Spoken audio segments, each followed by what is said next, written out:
Hello students, biomolecule section में biomolecule chapter में हम लोग सेकंड सेक्शन पढ़ रहे थे अमीनो एसिड्स। मैंने अमीनो एसिड्स की सभी अमीनो एसिड्स की स्ट्रक्चर आप लोगों को बता दिए, उसकी केमिकल रिएक्शन एंड फॉर्मेशन की रिएक्शन का हम लोग डिस्कशन कर चुके हैं। हम लोगों ने पेप्टाइड बॉन्ड्स के बारे में भी पढ़ लिया है कि अमीनो एसिड्स में वाटर के डिफरेंट अमीनो एसिड्स में या two different molecules of amino acid में वाटर के मॉलिक्यूल निकलने से जो अमाइड बॉन्ड बनता है, सेकेंडरी अमाइड बॉन्ड बनता है, वो कहलाता है पेप्टाइड बॉन्ड। और इनके कॉम्बिनेशन से पेप्टाइड एंड पॉलीपेप्टाइड फॉर्मेशन होता है। इन्हीं पॉलीपेप्टाइड से बनता है और आगे जाके प्रोटीन। तो इस सेशन में हम लोग प्रोटीन के बारे में बात करेंगे। हालांकि बहुत छोटा सा पोर्शन है, थ्योरी का पोर्शन है, इसलिए मैंने काफ़ी पॉइंट्स तो मैं लिख के ही इसमें आप लोगों को समझाने की कोशिश करूंगा। तो प्रोटीन हेडिंग डाल लीजिए आप लोग। प्रोटीन मैंने आप लोगों को बताया था कि प्रोटीन्स में हंड्रेड्स ऑफ अमीनो एसिड के मॉलिक्यूल्स आपस में कंबाइन होकर एक बायोमॉलिक्यूल बनाता है, एक बायोपॉलीमर का फॉर्मेशन करते हैं। प्रोटीन्स में कम से कम 100 यूनिट ऑफ अमीनो एसिड्स तो होती ही हैं, 10,000 मॉलिक्यूलर वेट्स इसमें होता है। लेकिन जो सबसे छोटा प्रोटीन मैंने आपको बताया था इंसुलिन, शायद मैंने 52 अमीनो एसिड यूनिट इसमें बताए थे। इंसुलिन में 51 अमीनो एसिड्स की यूनिट्स होती हैं। कुछ डेफिनेशंस के बारे में बात करेंगे, कुछ का क्लासिफिकेशन के बारे में बात करेंगे। आप लोग प्रोटीन की डेफिनेशन लिख लीजिए जो कि आपको बताई जा चुकी है। Proteins are considered as the polymer, the biopolymer having a large number of amino acid molecules linked to each other through peptide linkage। आपको बताया है अमीनो एसिड पेप्टाइड लिंकेज के थ्रू बॉन्ड बनाते हैं। Link to each other through peptide linkage containing 3D structure. जो 3D structure amino की acids की formation होती है इस पेप्टाइड लिंकेज के बाद में, और अमीनो एसिड के बहुत से मॉलिक्यूल आपस में कंबाइन होके जो पॉलीपेप्टाइड यूनिट बनाती है, और पॉलीपेप्टाइड यूनिट्स को कॉम्बिनेशन से जो प्रोटीन फॉर्मेशन होता है, वो जो बड़ा मॉलिक्यूल फॉर्मेशन होता है, बायोमॉलिक्यूल फॉर्मेशन होता है, बायोपॉलीमर फॉर्मेशन होता है, वो कहलाता है प्रोटीन्स। अप्रॉक्सीमेट इनफाइनाइट टाइप्स के प्रोटीन्स अवेलेबल होते हैं और इनके सिंथेसिस के लिए रेस्पॉन्सिबल है डीएनए। डीएनए की कोडिंग के थ्रू ही हम लोग, हालांकि यहाँ प्रोटीन सिंथेसिस पे नहीं जाएंगे, मैं गलत डायरेक्शन में जा रहा हूँ। हम लोग बात करते हैं स्ट्रक्चर्स ऑफ प्रोटीन। हेडिंग डाल सकते हैं आप लोग, structures of protein. Protein 4 types की स्ट्रक्चर्स हैं, इनके मॉलिक्यूलर स्ट्रक्चर के बेसिस पे बता रहा हूं, मैं बात करता हूं। 4 टाइप की स्ट्रक्चर है। Primary structure of protein, secondary structure protein, 3 degree means tertiary structure of protein and quaternary structure of protein. ये 4 टाइप की स्ट्रक्चर्स प्रोटीन्स के लिए हैं, जिसमें फर्स्ट लिखिए आप लोग primary structure of protein. Proteins में जो अमीनो एसिड का जो सीक्वेंस है, एक सिंपल सा सीक्वेंस है, उस सीक्वेंस को हम लोग किस तरीके से इंडिकेट कर सकते हैं? प्राइमरी स्ट्रक्चर से। तो लिखिए इसमें, the sequence of amino acids in a protein, sequence of amino acid in a protein molecule is called primary structure of protein. Primary structure में अमीनो एसिड का सीक्वेंस है, एक स्पेसिफिक सीक्वेंस में एक पोर्शन है, उस पोर्शन को हम लोग क्या कहेंगे? उसका प्राइमरी स्ट्रक्चर कहेंगे अमीनो प्रोटीन का। नेक्स्ट लेते हैं सेकेंडरी स्ट्रक्चर ऑफ प्रोटीन। ये लिख लीजिए, मैं सेकेंडरी स्ट्रक्चर भी बनाने की कोशिश करता हूं। यहां तक आप लोग कंप्लीट कीजिए, थोड़ा रोक के मिटाऊंगा मैं।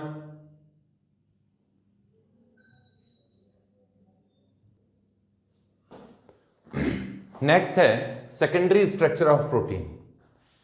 प्राइमरी स्ट्रक्चर मैंने बताया, बिल्कुल सीक्वेंस अमीनो एसिड की यूनिट आपस में जुड़ी रहती हैं, कहीं एच बॉन्डिंग वाला केस इसमें नहीं होगा। लेकिन इसमें सेकेंडरी स्ट्रक्चर में ये 3D स्ट्रक्चर को काफ़ी, 3D तो नहीं कहूँगा इसे, लेकिन ये काफ़ी मॉलिक्यूल की शेप के पास में, जो कंपाउंड का जो शेप है उसे अचीव करने लगती है। देखिए इसमें लिखा हुआ है, डेफिनेशन लिख लीजिए पहले। लिखा हुआ है, the conformation in which the polypeptide chain assume a shape as a result of hydrogen bonding. Hydrogen bonding के कारण जो स्पेसिफिक शेप अज्यूम करने लगता है, जो शेप उसमें बनने लगती है, वो शेप कहलाती है, वो वाली जो स्ट्रक्चर कहलाती है, वो कहलाती है secondary structure of protein. Secondary structure 2 type के हैं, एक तो अल्फा हेलिक्स स्ट्रक्चर और हेलिकल स्ट्रक्चर है स्प्रिंग की तरह, अभी बताऊंगा इसके बारे में। और दूसरा है beta pleated structure, beta pleated sheet structure. Sheet structure, ये शीट लाइक स्ट्रक्चर है, समझना। प्राइमरी स्ट्रक्चर की बात की थी मैंने, जिसमें कार्बन अमीनो एसिड्स की यूनिट आपस में कंबाइन है, बस उसी की बात कर रहे हैं, उस पर्टिकुलर सीक्वेंस की बात कर रहे हैं। प्राइमरी मीन का स्ट्रक्चर तो बस ये हो गया कि अमीनो एसिड है, ये फिर अमीनो एसिड है, ये अमीनो एसिड है, ये अमीनो एसिड है, ये अमीनो एसिड है, और ऐसा चेन बनती जा रही है। ये वाली इस पर्टिकुलर स्ट्रक्चर, ये प्राइमरी स्ट्रक्चर की बात है। अब यहाँ इस प्राइमरी स्ट्रक्चर में ध्यान से सुनिएगा, इस सेकेंडरी स्ट्रक्चर में बीटा हेलिक्स में ये स्प्रिंग की तरह है, और राइट हैंड साइड वाला रूल इसमें अप्लाई होता है। राइट हैंड साइड का मतलब ये हुआ कि ऊपर की ओर बढ़ रहा हूं और इस तरीके से रोटेशन हो रहा है। आप समझ रहे होंगे, मैं 3D में समझाने की कोशिश कर रहा हूं। रोटेशन किस तरह से हो रहा है, इस तरीके से। ये अमीनो एसिड्स की चेन में स्प्रिंग की तरह है, वो भी स्प्रिंग कैसी है, इस तरीके की स्प्रिंग है। तो इसमें रोटेशन हो रहा है ग्रुप्स, और इनमें हाइड्रोजन बॉन्डिंग हो रही है। ये एक अमीनो एसिड की यूनिट है, फिर हमें पेप्टाइड बॉन्ड है, फिर अमीनो एसिड की यूनिट है, फिर पेप्टाइड बॉन्ड है, फिर अमीनो एसिड की यूनिट है। इस तरीके से ये हेलिकल स्ट्रक्चर बनती है। अब अच्छा, इसमें हाइड्रोजन बॉन्डिंग होती है, किन किन के बीच में होती है? कार्बन अमीनो एसिड का ये first and fourth amino acid के बीच में होती है। First amine, second amino acid, third amino acid, fourth amino acid. इस फोर्थ अमीनो एसिड में और फर्स्ट अमीनो एसिड में हाइड्रोजन बॉन्डिंग होती है। कैसे? कि मान लीजिए इस अमीनो एसिड में यहाँ C डबल बॉन्ड O है।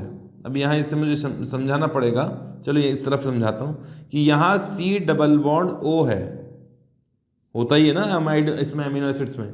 और यहाँ अमीनो एसिड में यहाँ नाइट्रोजन पर H है, तो नाइट्रोजन का H and C double bond O। भाई नाइट्रोजन का तो H होगा और दूसरे अमीनो एसिड में कार्बन डबल बॉन्ड O होगा, इनके बीच में H बॉन्डिंग होती है। ये किसी और एक चेन से हैं, जैसे यहाँ मान लीजिए इस कार्बन का C डबल बॉन्ड O है, इस अमीनो एसिड में नाइट्रोजन का H है, उनमें H बॉन्डिंग हो गई। इस तरह से इनके बीच में H बॉन्डिंग होती है और ये हेलिकल स्ट्रक्चर बन जाता है। इसमें अगर बात करें कि जो एक स्प्रिंग पूरा का पूरा एक जो चक्कर लगता है वो अप्रॉक्सीमेट 3.6 अमीनो एसिड यूनिट होती है।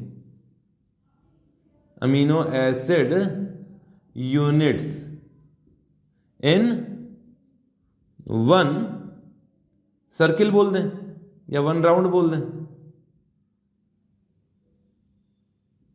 3.6 अमीनो एसिड्स की यूनिट, मतलब ये 4 यूनिट से पहले ही सर्किल पूरा हो जाता है करीबन यहीं पर। ठीक है, इस तरीके से ही होता है। और अमीनो एसिड की जो इंट्रामॉलिक्यूलर हाइड्रोजन बॉन्डिंग हुई है, ये पूरा मॉलिक्यूल है ना, एक ही मॉलिक्यूल है, पेप्टाइड मॉलिक्यूल है, इसमें पॉलीपेप्टाइड मॉलिक्यूल है। इसमें जो हाइड्रोजन बॉन्डिंग हुई है, इससे 13th मेंबर साइक्लिक स्ट्रक्चर बनती है। 13 मेंबर साइक्लिक स्ट्रक्चर, MCS कर दिया मैंने, तो 13 मेंबर्ड साइक्लिक स्ट्रक्चर बनती है। 13 मेंबर कैसे हुई कि इस अमीनो एसिड में कार्बन है और उसका ऑक्सीजन है, तो ऑक्सीजन से स्टार्ट करता हूँ, फर्स्ट ऑक्सीजन, फिर यहाँ कार्बन, फिर क्या होगा, फिर CH, फिर कार्बन, फिर NH, इस तरीके से आगे बढ़ते हुए, और इस नाइट्रोजन पर फिर H के साथ में इसकी H बॉन्डिंग हुई। इस तरीके से ये 13 मेंबर साइक्लिक स्ट्रक्चर बनती है। ठीक है, ये इस तरह का स्ट्रक्चर है। अल्फा हेलिकल स्ट्रक्चर कहलाता है, हेलिक्स स्ट्रक्चर कहलाता है, जो कि केराटिन में होता है और मायोसिन में होता है। केराटिन ये अपने जो नाखून है, स्किन में जो प्रोटीन है वो केराटिन है, केराटिन मेनली उसमें होता है, और अपनी जो मसल्स हैं उनमें मायोसिन अच्छी खासी अमाउंट में मिलता है। ये तो हो गया alpha helical structure. Beta pleated structure, amino acids की कॉम्बिनेशन से ये पेप्टाइड चेन बनी, पॉलीपेप्टाइड चेन बनी, और इसमें एक शीट लाइक का स्ट्रक्चर हो जाता है। शीट लाइक का स्ट्रक्चर, की स्पेसिफिक शीट लाइक स्ट्रक्चर में यहाँ नहीं बना पाऊंगा, उसके अलग से मैं कोशिश करता हूँ कि अलग से डायग्राम दिया जा सके। तो स्पेसिफिक शीट लाइक स्ट्रक्चर हुआ जैसे कि यहाँ चल रही है, यहाँ C डबल बॉन्ड O है, यहाँ किसी साइड में नाइट्रोजन है और उसका H है, उनके बीच में H बॉन्डिंग हो गई। ठीक है, और आगे तरफ बढ़ती गई, इस तरह से शीट लाइक स्ट्रक्चर बनता है। और ये शीट लाइक स्ट्रक्चर भी दो तरह का है, parallel beta pleated and anti parallel beta pleated. इसके एग्जाम्पल भी लिख लीजिए आप। स्किन का ही प्रोटीन है फाइब्रोइन, फाइब्रोइन प्रोटीन के अंदर ये बीटा प्लेटेड स्ट्रक्चर होता है। इसका स्ट्रक्चर बनाना पड़ेगा, यहाँ पे तो मैं बना नहीं सकता, तो कॉम्प्लिकेटेड स्ट्रक्चर है, पर मैं दिखा दूंगा आप लोगों को। ठीक है, नेक्स्ट लेते हैं tertiary structure of amino acid. यहां तक आप कॉपी कर सकते हैं, मिटा देता हूं इसे तुम्हें। नेक्स्ट थर्ड है टर्शरी स्ट्रक्चर ऑफ प्रोटीन। वैसे तो डेफिनेशन लिख दिया मैंने, लेकिन टर्शरी स्ट्रक्चर को समझना बिल्कुल सिंपल सा स्ट्रक्चर है। देखिए ये काफी कुछ 3D शेप लेने लगता है यहाँ टर्शरी स्ट्रक्चर में। मैंने अभी हेलिकल स्ट्रक्चर बताया था। इन हेलिकल स्ट्रक्चर के बीच में इन मॉलिक्यूल में ही हाइड्रोजन बॉन्डिंग है, ये बता ही चुका हूं मैं, हाइड्रोजन बॉन्डिंग होती है कुछ जगह। अब ये 3 डायमेंशनल फॉर्म में हो जाए, हालांकि हेलिकल भी 3 डायमेंशनल फॉर्म है, लेकिन वो अब 3 डायमेंशनल फॉर्म और रोटेट हो, और ये केवल मैंने एक ही प्लेन में दिखा दिया। ये 3 डायमेंशनल ऊपर और नीचे सब डायरेक्शंस में होंगी, और इनमें भी आपस में intramolecular hydrogen bonding and disulphide bonding भी होती है। सेकेंडरी स्ट्रक्चर में तो केवल हाइड्रोजन बॉन्डिंग होगी इंट्रामॉलिक्यूलर, जबकि टर्शरी स्ट्रक्चर में हाइड्रोजन बॉन्डिंग भी होती है, डाइसल्फाइड बॉन्डिंग भी होती है, और वे आपस में कनेक्टेड रहती हैं। इस तरह का जो 3D स्ट्रक्चर बनता है वो कहलाता है टर्शरी स्ट्रक्चर ऑफ प्रोटीन। जैसे एंजाइम्स में जो एक्टिव साइट्स होती हैं वो 3D जो स्ट्रक्चर है वो इन्हीं के कारण होती है। थोड़ा ग्लोबल टाइप का स्ट्रक्चर बन जाता है, ग्लोब जैसा स्ट्रक्चर बनने लगता है, 3D फॉर्म में आने लगती है मॉलिक्यूल इस तरीके से रोटेट हो रहा है सब डायरेक्शन में, और ये जो पॉलीपेप्टाइड है वो 3 डायमेंशनली अरेंज हो जाता है, तो कहलाता है टर्शरी स्ट्रक्चर। लिख तो दिया है मैंने, पढ़ लीजिए, लिख लीजिए। The tertiary structure of proteins to its entire 3D structure, that is the way in which the whole protein molecule fold up in the 3D space to form a particular shape, एक specific shape में आने लगता है। तो ये जो structure होती है वो उसकी 3D स्ट्रक्चर होती है, मतलब टर्शरी स्ट्रक्चर होती है। आप समझ गए होंगे। प्राइमरी स्ट्रक्चर केवल अमीनो एसिड का सीक्वेंस को इंडिकेट करता है। सेकेंडरी स्ट्रक्चर वो जो अमीनो एसिड का जो सीक्वेंस है, जब 2 डायमेंशनली, मतलब 2 डायमेंशनली नहीं, 2 तरह से, या तो हेलिकल फॉर्म में आपस में ही हाइड्रोजन बॉन्डिंग से अटैच्ड हो, या एक शीट लाइक स्ट्रक्चर में ही भी उसी मॉलिक्यूल में आपस में हाइड्रोजन बॉन्डिंग हो, तो इस तरह के स्ट्रक्चर को सेकेंडरी स्ट्रक्चर कहा जाता है। टर्शरी स्ट्रक्चर में मैंने बताया कि वही जो 2D स्ट्रक्चर था तब सेकेंडरी स्ट्रक्चर था वही 3 डायमेंशनली एक दूसरे के साथ में H बॉन्डिंग से और डाइसल्फाइड बॉन्डिंग से, तथा डाइसल्फाइड ही नहीं है, आयोनिक बॉन्डिंग से, आयोनिक अट्रैक्शन से। जैसे अमीनो एसिड्स यूनिट्स होंगी, इनमें अमीनो एसिड्स यूनिट में कोई CO माइनस हो और किसी डायरेक्शन में नाइट्रोजन पे पॉजिटिव चार्ज हो, और उनमें भी H बॉन्डिंग ना हो सकी हो, तो H बॉन्डिंग ना हो रही हो लेकिन केवल अट्रैक्शन फोर्स से वो जुड़े रहे हों, आयोनिक अट्रैक्शन से, तो इस तरह के फोर्सेस उसमें होते हैं, 3D स्ट्रक्चर बनने लगती है, टर्शरी स्ट्रक्चर बनने लगती है। ये तो हो गई टर्शरी स्ट्रक्चर की बात। नेक्स्ट है क्वाटरनरी स्ट्रक्चर ऑफ प्रोटीन। अब प्रोटीन की जो मैंने टर्शरी स्ट्रक्चर बताई है, ऐसे ये पॉलीपेप्टाइड ही तो है, ऐसा पॉलीपेप्टाइड यहां बना देता हूं इसकी क्वाटरनरी स्ट्रक्चर, ये 4 डिग्री स्ट्रक्चर कर देता हूं, या क्वाटरनरी स्ट्रक्चर। जैसे मान लीजिए ये मैंने बता ही दिया, ये तो एक 3D स्ट्रक्चर है, मतलब टर्शरी स्ट्रक्चर है प्रोटीन का, पॉलीपेप्टाइड का। ऐसे ही अब दूसरे पॉलीपेप्टाइड हैं, और ये और मॉलिक्यूल्स, ये आपस में भी H बॉन्डिंग करते हैं। मैंने बना तो दिया इस तरीके से, ये आपस में भी H बॉन्डिंग है, इनमें तो आपस में H बॉन्डिंग है ही। इस ब्लैक वाला जो मैंने बताया है ये पॉलीपेप्टाइड, और ये ब्लू वाला पॉलीपेप्टाइड, और ले लेते हैं, कई पॉलीपेप्टाइड से मिलके बना है, एक बिल्कुल कॉम्प्लेक्स टाइप का स्ट्रक्चर बन जाता है। ये एक और स्ट्रक्चर है, इनमें भी आपस में H बॉन्डिंग है, इनमें भी आपस में H बॉन्डिंग है, इसमें भी आपस में H बॉन्डिंग है। इस तरीके का एक कॉम्प्लेक्स स्ट्रक्चर बनता है, ये कहलाता है क्वाटरनरी स्ट्रक्चर। ये प्रोटीन कई तरह के टर्शरी स्ट्रक्चर से मिलकर बनी हुई है, पॉलीपेप्टाइड से मिलकर बनी हुई है।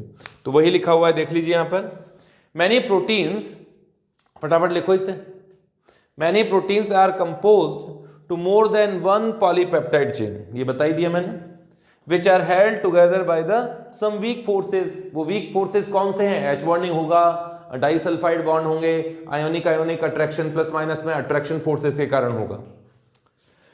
The association of more than 1 polypeptide chain to form a stable large unit is called quaternary structure of protein. समझ गए? बिल्कुल सिंपल तरीके से मैं वापस समझाना चाहूंगा। प्राइमरी स्ट्रक्चर, मैं 2 या तीसरी बार समझा रहा हूं, प्राइमरी स्ट्रक्चर, प्रोटीन का जो प्राइमरी स्ट्रक्चर है उसमें केवल अमीनो एसिड्स का सीक्वेंस की बात की जाएगी, और वो सीक्वेंस एक स्पेसिफिक शेप में आने लगता है जिसे 2 तरह से इंडिकेट करते हैं, अल्फा हेलिकल स्ट्रक्चर या बीटा प्लेटेड शीट स्ट्रक्चर। तो उनमें अगर इंडिकेट किया जाए, उनमें शेप मैंने आपको बताई है, तो वो सेकेंडरी है।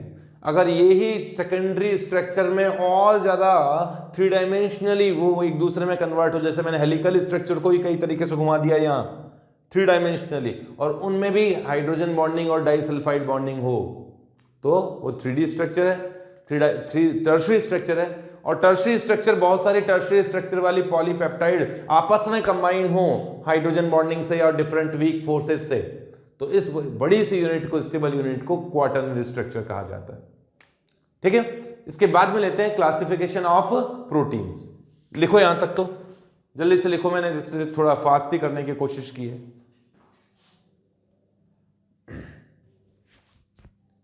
मिटा देता हूं इसे तुम्हें। नेक्स्ट पॉइंट लिखिए, denaturation and renaturation of protein. Denaturation क्या है, रीनेचरेशन क्या है, समझना। प्रोटीन बायोलॉजिकल सिस्टम में होता है, ये तो आपको पता ही है, मैंने लिखा भी है। बायोलॉजिकल एक्टिविटी होती है, कुछ स्पेसिफिक इनकी एक्टिविटीज होती हैं। अगर किसी भी तरीके से केमिकल से या फिजिकल चेंज करने से या कुछ इस तरह का हीट वीट करने से, एसिडिक या बेसिक रिएक्शन करने से इनकी जो बायोलॉजिकल एक्टिविटीज हैं वो खत्म हो जाए, वो लॉस हो जाए, उनका प्राइमरी स्ट्रक्चर चेंज नहीं होना चाहिए। प्रोटीन को हीट किया, मान लीजिए किसी प्रोटीन को हीट किया, उनके बीच के हाइड्रोजन बॉन्डिंग टूट गई, जिससे कि प्रोटीन की जो टर्शरी स्ट्रक्चर है या सेकेंडरी स्ट्रक्चर है वो खत्म हो गई और प्राइमरी स्ट्रक्चर में वो कन्वर्ट हो गया। तो ऐसी कंडीशन में इसे कहा जाता है डीनेचरेशन ऑफ प्रोटीन। जैसे अंडे को हीट किया जाता है, हीट क्या, बॉयल किया जाता है, तो उसका जो वाइट प्रोटीन है वो, उसका जो एक्टिविटीज है वो सभी चेंज हो जाती हैं। तो ऐसी कंडीशन में इसे कहा जाएगा denaturation of protein. Denaturation reversible भी होता है, इरिवर्सिबल भी होता है, मैक्सिमम तो इरिवर्सिबल होता है, कुछ कुछ ही होता है रिवर्सिबल। तो जिसका रिवर्स प्रोसेस है उसे रीनेचरेशन कहा जाता है प्रोटीन के लिए। तो आप लोग लिख लीजिए, द प्रोटीन फाउंड, लिखा हुआ है तो बेसिक कॉन्सेप्ट है, the protein found in a biological system, हमें पता है ये तो, with a specific configuration and biological activity, ये भी पता है, उनके कुछ ना कुछ स्पेसिफिक एक्टिविटी होती है, उनका कुछ स्पेसिफिक शेप होता है, is known as native protein. ठीक है, नेटिव प्रोटीन इसे कहा जाता है, जिसे नेटिव प्रोटीन से समझ सकते हो। The loss of biological activity of a native protein due to physical and chemical treatment is called denaturation. उसे हीट किया गया या उसे किसी तरीके से और कोई केमिकल रिएक्शन की गई जिससे कि उनके बीच की एच बॉन्डिंग या कुछ और बॉन्डिंग से वो टूट गई और वो उसका प्राइमरी स्ट्रक्चर में वो कन्वर्ट हो गया, तो उसकी एक्टिविटीज भी कम लॉस हो जाएंगी। जिस तरीके से वो एक्टिव होता है, जिस तरह से वो काम करता है, वो सभी उसका तरीका चेंज हो जाएगा, तो उसे कहा जाएगा डीनेचरेशन ऑफ प्रोटीन। तो ये लिखिए, मिटाऊंगा तो मैं इसे, तो ऐसे ही चलेगा ये प्रोटीन, तो जल्दी से लिख लीजिए।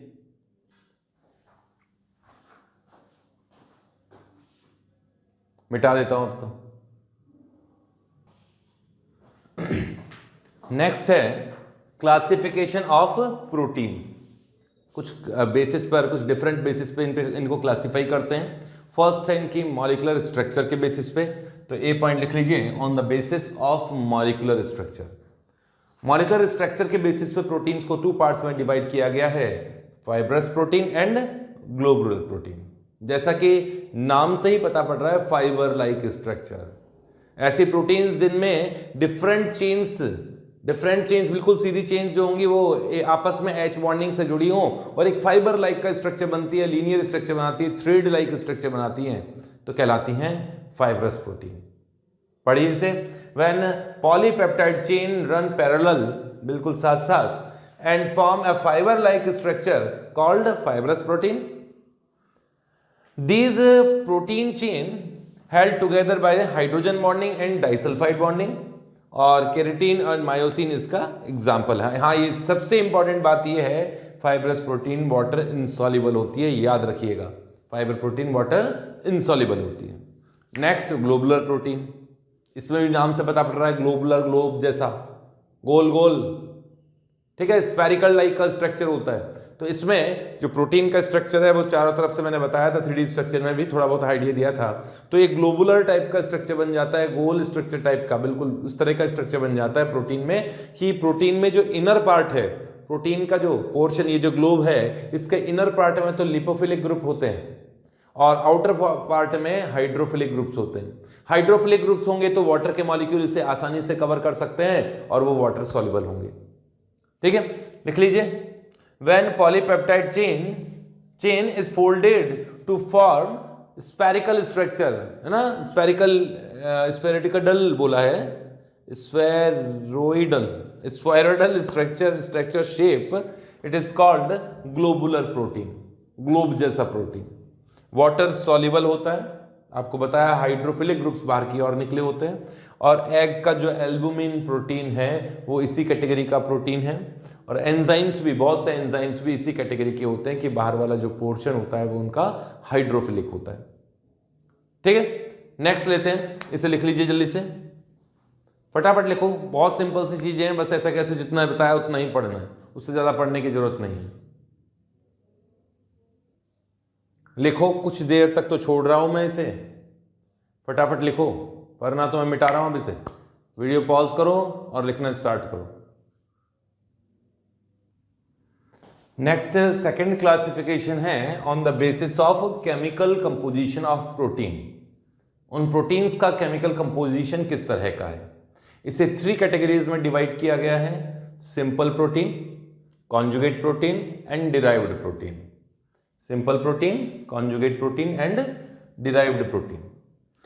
फर्स्ट है सिंपल प्रोटीन, मैं बोल रहा हूं आप लिख लीजिएगा थोड़ी देर बाद में, है ना। सिंपल प्रोटीन, जैसा कि नाम से ही पता पड़ रहा है, सिंपल है। अगर इन प्रोटीन्स का हाइड्रोलाइसिस करने के बाद में केवल अमीनो एसिड्स बने, या फिर मैं कह सकता हूं कि केवल अमीनो एसिड से जिनका फॉर्मेशन हुआ है, अमीनो एसिड्स के अलावा और कोई उनमें पोर्शन नहीं है, तो वो है सिंपल प्रोटीन्स। ठीक है, they give only amino acid on hydrolysis. Example है एल्बुमिन, ग्लोबुलिन और ग्लूटालिन। एल्बुमिन तो मैंने बता ही दिया, एग में होता है, ग्लोबुलिन होता है टिश्यूज में, और ग्लूटालिन तो आप लोगों को पता ही होना चाहिए, तो व्हीट में होता है, गेहूं में और राइस में भी होता है। ठीक है, सिंपल प्रोटीन्स का हाइड्रोलाइसिस होगा तो केवल अमीनो एसिड्स बनेंगे।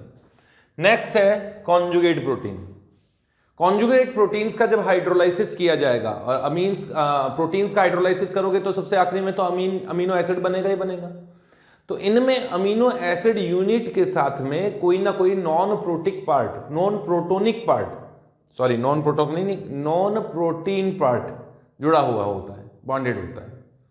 इस नॉन प्रोटीन पार्ट को कहा जाता है प्रोस्थेटिक पार्ट।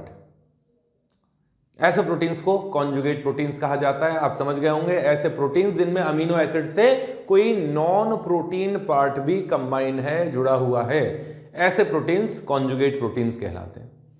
लिख लीजिए, in these protein in which protein part of, हाँ ठीक है, in which protein part is, अरे यार, in which protein part is combined with non protein part. बिल्कुल सिंपल है, these proteins give a non-protein part with amino acid on hydrolysis। Hydrolysis करोगे तो amino acid के साथ में नॉन प्रोटीन पार्ट भी कंबाइन होगा। ठीक है, फिर लिखा हुआ है this non protein part is called prosthetic part. क्या कहा जाएगा? Prosthetic part. Prosthetic part can be control, ये तो मैंने बता ही दिया, कैन कंट्रोल बायोलॉजिकल फंक्शंस। भाई प्रोटीन पर जो ग्रुप अटैच्ड है वो कोई ना कोई बायोलॉजिकल फंक्शन को कंट्रोल करते होंगे। ठीक है, और ये जो नॉन प्रोटीन पार्ट है, प्रोस्थेटिक पार्ट है, ये कार्बोहाइड्रेट पार्ट भी हो सकता है, फॉस्फेट भी हो सकता है, या लिपिड्स भी हो सकते हैं। कई तरह के पोर्शन, कई तरह के ग्रुप्स वहां जुड़े हुए होंगे प्रोस्थेटिक ग्रुप के फॉर्म में। ठीक है, तो ये हुआ कॉन्जुगेट प्रोटीन। नेक्स्ट है डिराइव्ड प्रोटीन। बड़े प्रोटीन्स, बड़े साइज के प्रोटीन, बड़े मॉलिक्यूल हैं, ऐसे प्रोटीन्स, उनका हाइड्रोलाइसिस से जब छोटे प्रोटीन्स बनते हैं, स्मॉलर प्रोटीन्स बनते हैं, तो इन स्मॉलर प्रोटीन्स को कहा जाता है डिराइव्ड प्रोटीन। ये डिराइव हुए हैं किससे? हैवी प्रोटीन से डिग्रेड होके स्मॉलर प्रोटीन्स बने हैं, तो ऐसे प्रोटीन्स को कहा जाता है डिराइव्ड प्रोटीन। लिखा हुआ है when protein hydrolysed by acidic या बेसिक मीडियम या enzyme then they degraded proteins are called, the degraded protein is called derived protein.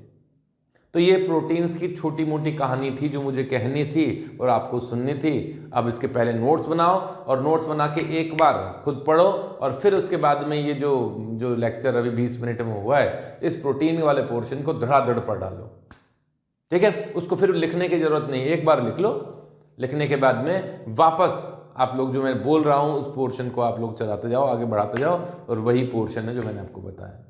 तो ये तो है प्रोटीन्स, लिखिए इसे। नेक्स्ट पार्ट लेते हैं आगे, अमीनो एसिड्स। अब थर्ड पॉइंट है न्यूक्लिक एसिड।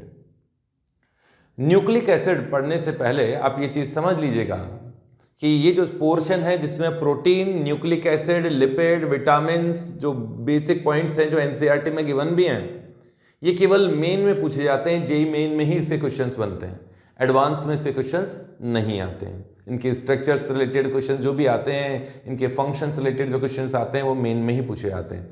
कार्बोहाइड्रेट और अमीनो एसिड के क्वेश्चंस तो पूछे जाते हैं मेन में और एडवांस में, दोनों में, बट आगे का जो पोर्शन है उसके क्वेश्चंस केवल जेईई मेन में ही पूछे जाते हैं।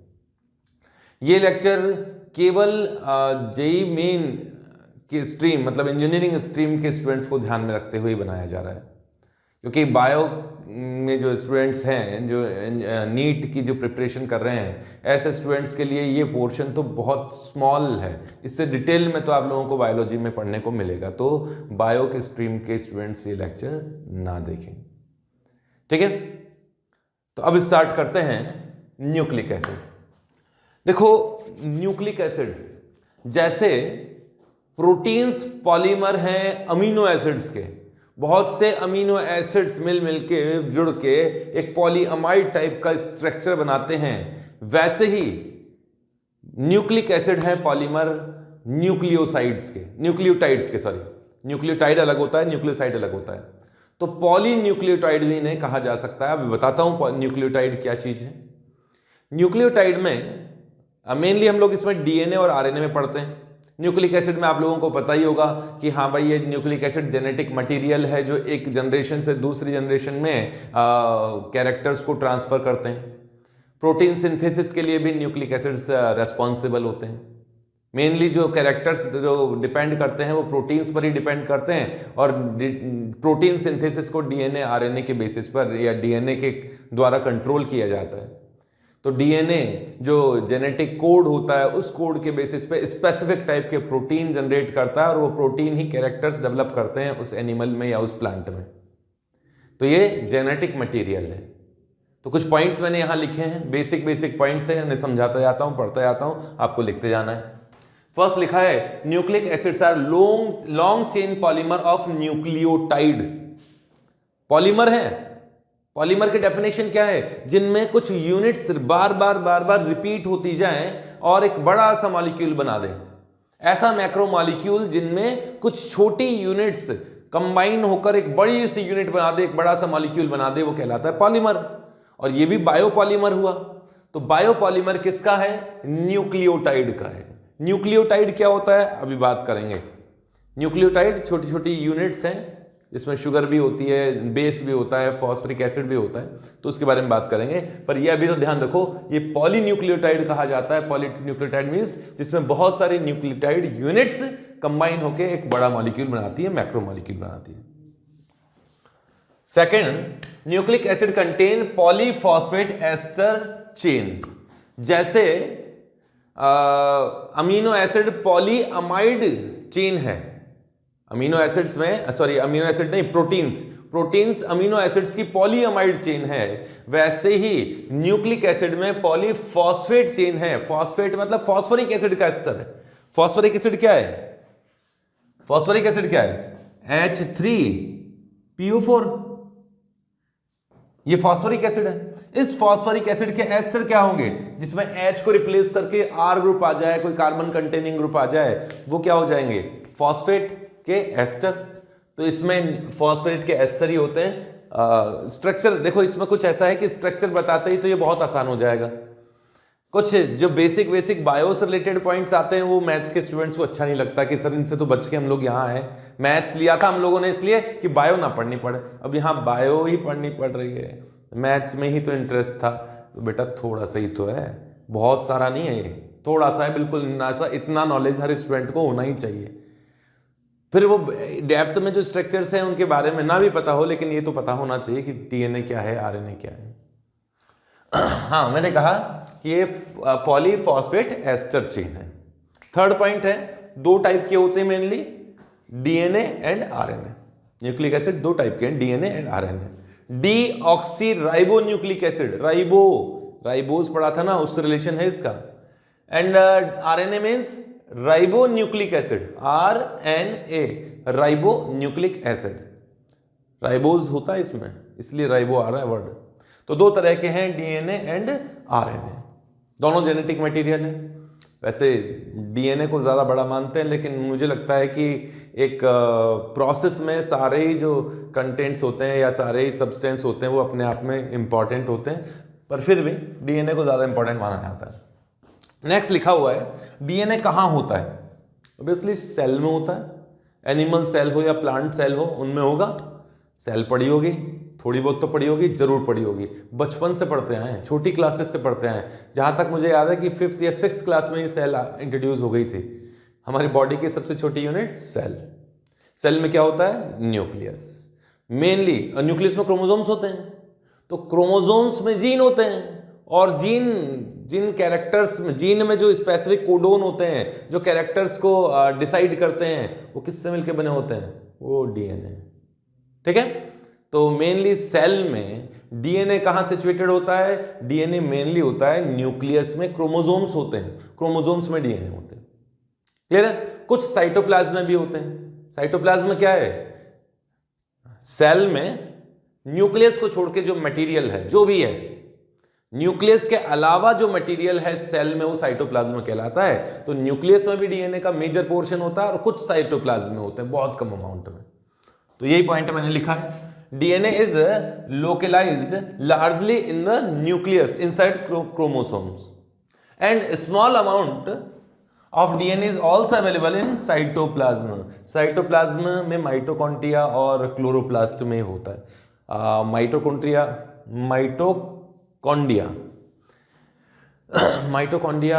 के बारे में थोड़ा बहुत आइडिया हो कभी, मेरे को तो आज भी स्ट्रक्चर याद है। माइटोकॉन्ड्रिया का ऐसे स्ट्रक्चर बनाया जाता था, ऐसे, उसमें वो फिंगर लाइक का स्ट्रक्चर होती थी, बचपन से याद है मुझे तो ये। तो माइटोकॉन्ड्रिया को सेल का पावर हाउस कहा जाता है। पावर हाउस क्यों कहते हैं इसे? मेरे को बचपन में जो याद थी ना वो बता रहा हूँ मैं। ये तो खैर बायो से रिलेटेड पॉइंट आ गया। सेल में माइटोकॉन्ड्रिया होती है, 3 4 2 4 जो भी होती हैं, और वहाँ ग्लूकोज का ऑक्सीडेशन होता है। ऑक्सीडेशन से एनर्जी मिलती है, वो एनर्जी सेल को मिलती है, सेल का मतलब हम सबको मिलती है। ठीक है, ग्लूकोज सेल में पहुंचेगा, उसका ऑक्सीडेशन होगा माइटोकॉन्ड्रिया में, CO2 O2 बनेगा, एनर्जी रिलीज होगी, एनर्जी हमें एनर्जी देगी। क्लियर है? हाँ, तो माइटोकॉन्ड्रिया में भी थोड़ा अमाउंट का होता है। और क्लोरोप्लास्ट होता है प्लांट सेल में। प्लांट सेल में जहाँ क्लोरोफिल होता है, क्लोरोप्लास्ट में क्लोरोफिल होता है। ये भी वैसे ही पार्ट मान लीजिए आप, जैसे माइटोकॉन्ड्रिया वैसे ही, लेकिन ग्रीन कलर का पार्ट है, इसमें क्लोरोफिल होता है। और क्लोरोफिल जहाँ क्या होता है, वो सनलाइट की प्रेजेंस में फोटोसिंथेसिस होता है, तो वो पोर्शन होता है, वो प्रोसेस होता है क्लोरोप्लास्ट में। तो क्लोरोप्लास्ट में भी थोड़ा बहुत डीएनए होता है। ये बेसिक जानकारी मैंने आपको दे दी। डीएनए मेनली न्यूक्लियस में होता है, कुछ साइटोप्लाज्म में होता है, साइटोप्लाज्म में भी माइटोकॉन्ड्रिया में होता है, और क्लोरोप्लास्ट में होता है। चलो आगे बढ़ते हैं।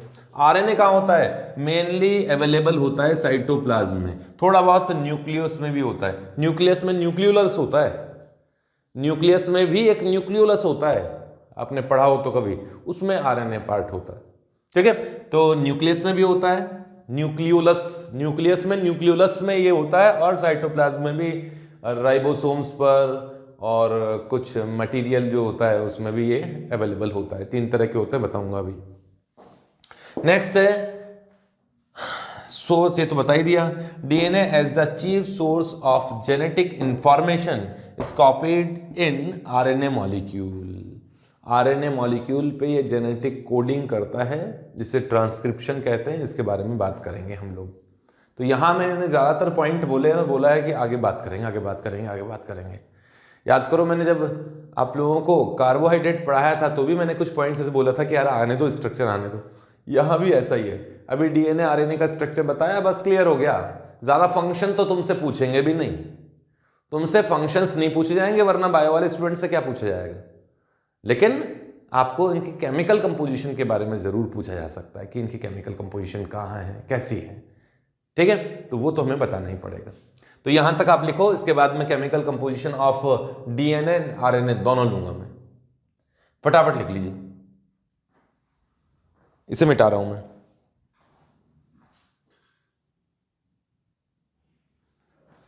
अब बात करते हैं chemical composition of nucleic acid. दोनों न्यूक्लिक एसिड में अगर डीएनए या आरएनए दोनों का कंप्लीट हाइड्रोलाइसिस किया जाए, कंप्लीट हाइड्रोलाइसिस कहा मैंने, कंप्लीट हाइड्रोलाइसिस किया जाए, उस केस में 3 पार्ट मेनली बनते हैं।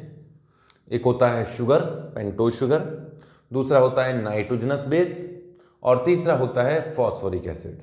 हालांकि वो बात अलग है कि पेंटोज शुगर भी अलग अलग तरह के हैं और नाइट्रोजन बेस भी अलग अलग तरह के हैं, फॉस्फोरिक एसिड तो खैर एक ही है, लेकिन बनते ये 3 तरह के हैं, है ना। किसी भी न्यूक्लिक एसिड का दोनों में से, डीएनए हो या आरएनए हो, तो न्यूक्लिक एसिड का कंप्लीट हाइड्रोलाइसिस किया गया है किन्हीं कंडीशन से, किन्हीं एंजाइम से, एसिडिक मीडियम में, तो कंप्लीट हाइड्रोलाइसिस, तो क्या क्या बनता है, तो बनता है यहां पेंटोज शुगर। पेंटोज शुगर मतलब शुगर बनता है, पहले तो ये समझ लेना। दूसरा क्या बनता है, नाइट्रोजनस बेसेस, नाइट्रोजनस बेस, ठीक है। और थर्ड बनता है फॉस्फोरिक एसिड। फॉस्फोरिक एसिड तो समझते हो आप लोग, H3PO4, ये बनता है। इसका मतलब nucleic acid pentose sugar, nitrogenous base और फॉस्फोरिक एसिड से मिलकर बने हुए हैं। क्लियर है। अब कौन सी पेंटोज शुगर है, लो भाई बात करते हैं शुगर की। वास्तव में होता क्या है कि नाइट्रोजनस बेस, फिर शुगर और फिर फॉस्फेट, इस तरह से एक कॉम्बिनेशन बनता है जिसे न्यूक्लियोटाइड कहते हैं। उसके बारे में भी बात करते हैं अभी। सबसे पहले बात करते हैं शुगर्स की। ये पेंटोज शुगर कौन सी है, pentose sugar. Pentose sugar DNA में तो होती है, यहां इस तरह से लिखता हूं इसे, इन आरएनए। आरएनए में जो पेंटोज शुगर है वो अलग है, और जो डीएनए में पेंटोज शुगर है वो अलग है। इन डीएनए, आरएनए में तो है राइबोज शुगर, है ना, राइबोज। वो भी कौन सा, beta ribose, beta D ribose. आपको बताया था ना मैंने जब कार्बोहाइड्रेट पढ़ाया था, राइबोज एंड एराबिनोज दोनों भाई भाई थे, एक साथ बनते थे, एनोमर थे एक दूसरे के, एपीमर थे, C2 एपीमर। याद आया, राइबोज एंड एराबिनोज। एराबिनोज से फिर हम लोगों ने आगे इंक्रीज करके ग्लूकोज एंड मेनोज बनाया था। तो वैसे ही है, राइबोज है। अब राइबोज का स्ट्रक्चर मैं बनाता हूं यहां पर। राइबोज देखो, ओपन चेन स्ट्रक्चर बना रहा हूं। पहले तो 3 कार्बन ये रहे, यहां 3 कायरल कार्बन है, ये OH है, यहां CH डबल बॉन्ड O। ध्यान से सुनना, नीचे वाला कार्बन ग्लूकोज में भी राइट साइड में होता है, इसमें भी राइट साइड में, D इसीलिए तो बोला है। फिर उससे अगला वाला कार्बन राइट साइड में होता है, याद करो। फिर ये वाला OH लेफ्ट हैंड साइड हुआ करता था, किसमें, ग्लूकोज में। और फिर उसके ऊपर वाला जो chiral carbon right hand side हुआ करता था, याद आया, ये ग्लूकोज में था। ग्लूकोज में इस पोजीशन जो कार्बन नंबर 3 हुआ करता था ग्लूकोज में, यहां कार्बन नंबर 2 है, और अगर OH लेफ्ट हैंड साइड था तो उसे एराबिनोज कहते थे, और अगर राइट हैंड साइड हो तो उसे कहा जाता है, क्या कहा जाता है, राइबोज। ये ओपन चेन स्ट्रक्चर है। अब इसका जो साइक्लिक स्ट्रक्चर बनेगा वो ऐसा बनता है, इस तरह का साइक्लिक स्ट्रक्चर बनता है।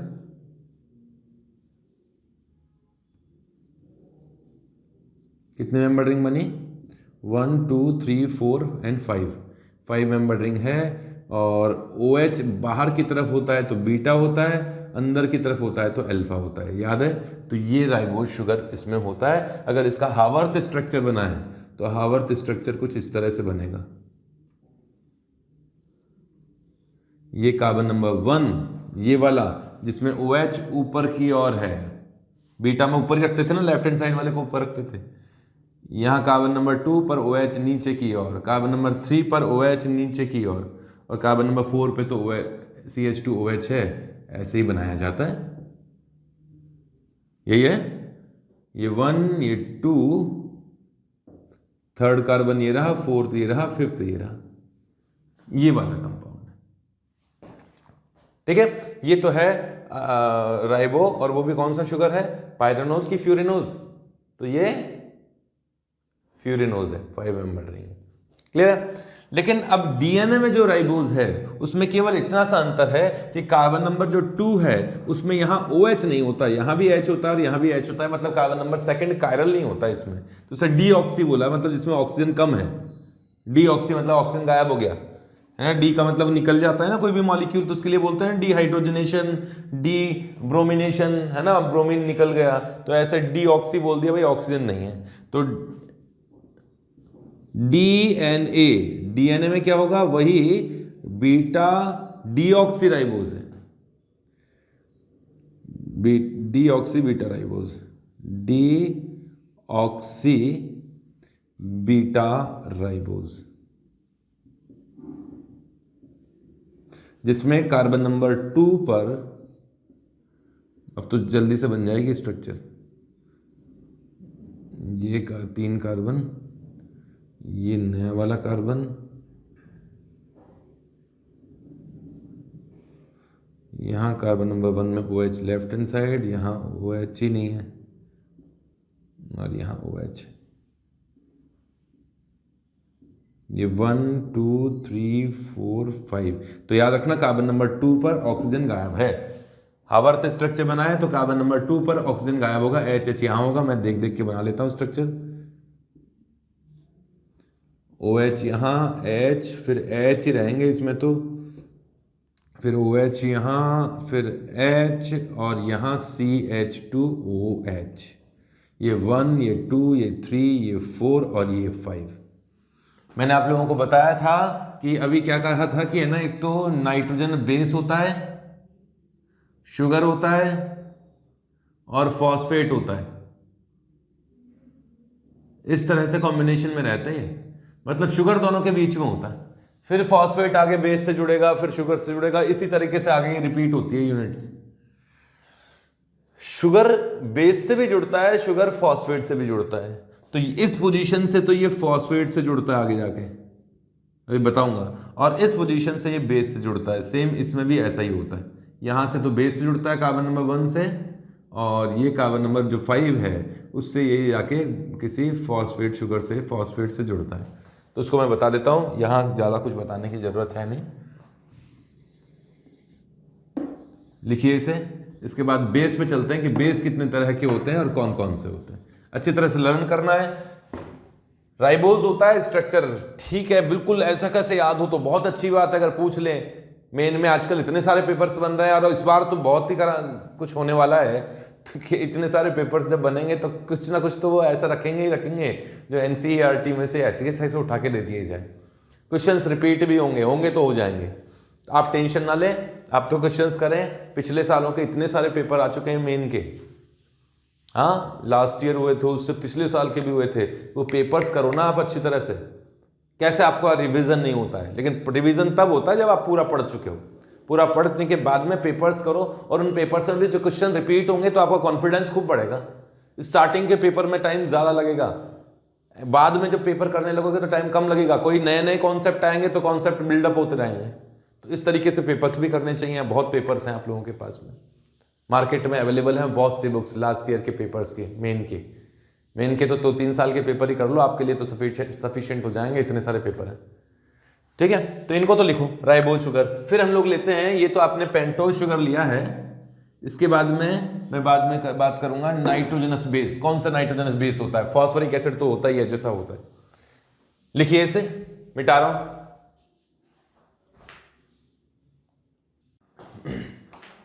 सेकंड है नाइट्रोजनस बेस, नाइट्रोजनस बेस।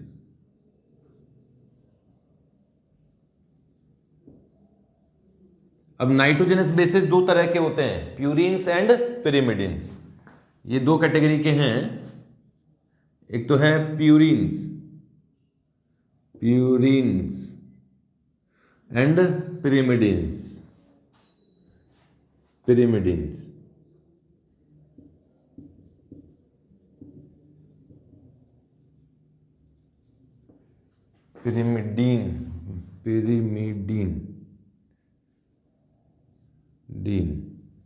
ये होता होगा पिरिमिडिन्स। देखो प्यूरिन्स में तो इस तरह की स्ट्रक्चर होती है कि एक तो है 6 मेंबर रिंग और यहां है 5 मेंबर रिंग। इस जगह नाइट्रोजन है, यहां नाइट्रोजन है, यहां भी नाइट्रोजन है और इस जगह भी नाइट्रोजन है। और उसी के अकॉर्डिंग जो स्ट्रक्चर है, कुछ इस तरह का स्ट्रक्चर जो है वो तो प्यूरिन लाइक स्ट्रक्चर है। ये है वास्तव में प्यूरिन, तो इसे कहा जाता है। और प्यूरिन से मिलती जुलती स्ट्रक्चर है प्यूरिन्स जो बेसेस है। ये तो प्यूरिन है और प्यूरिन में ही कहीं कीटोनिक ग्रुप लगाए, कहीं NH2 ग्रुप लगाए, तो प्यूरिन लाइक स्ट्रक्चर होती है, वो प्यूरिन्स कह दिया गया उसे, है ना। तो प्यूरिन्स वास्तव में दो तरह की हैं, एक तो है एडेनिन और दूसरा गुआनिन।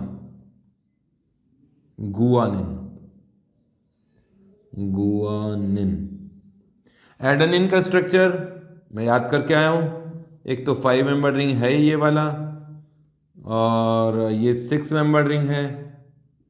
6 मेंबर रिंग में यहाँ नाइट्रोजन और यहाँ डबल बॉन्ड, यहाँ NH और बाकी का क्या होगा इसमें,